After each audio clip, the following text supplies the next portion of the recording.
উজ্জ্বলতম কবি আল মাহমুদের মৃত্যুতে শনিবার সকালে জাতীয় প্রেসক্লাবে এক শোক সভায় প্রধান অতিথির বক্তব্যে বিএনপির মহাসচিব মির্জা ফখরুল দলীয় নেতাকর্মীদের হতাশ না হয়ে দেশের বর্তমান পরিস্থিতিতে সবাইকে ঐক্যবদ্ধ থাকার পরামর্শ দেন। যাদের মধ্যে ন্যূনতম সহনশীলতাটুকু নাই, তারা গণতন্ত্রের কথা বলবে কেন?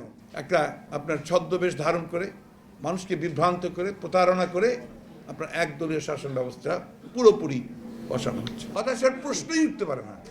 এটা তো হচ্ছে কাল, এই কাল আমরা উত্তীর্ণ হব, এই আমরা জয়ী হবই। এরপর দুপুরে নয়াপল্টনে বিএনপির কেন্দ্রীয় কার্যালয়ে বেগম জিয়ার মুক্তির দাবিতে দোহার নবাবগঞ্জ উপজেলা বিএনপি আয়োজিত প্রতীকী গণ অনশন কর্মসূচিতে যোগ দেন মির্জা ফখরুল ইসলাম আলমগীর। বলেন, প্রতিহিংসার বশবর্তী হয়েই বেগম জিয়াকে কারাগারে বন্দী রেখেছে সরকার। একটা পরিত্যক্ত কারাগারে তাকে রেখেছে এবং ওইখানেই আদালত বসিয়েছে, যা কোনো সভ্য গণতান্ত্রিক দেশে চলতে পারে না।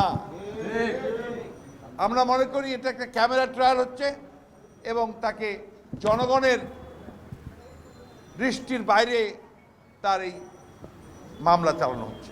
বিশেষ অতিথির বক্তব্যে দলের স্থায়ী কমিটির সদস্য গয়েশ্বরচন্দ্র রায় বলেন, বেগম জিয়ার মুক্তি হবে বিএনপির আন্দোলনের একমাত্র ইস্যু। যত দ্রুত সম্ভব প্রয়োজনে নেতৃত্বের রদ বদলের মধ্য দিয়ে সঠিক এবং সক্রিয় নেতৃত্ব জনগণের সামনে উপস্থিত করতে হবে। আহমেদ সালেহীন, সময় সংবাদ, ঢাকা।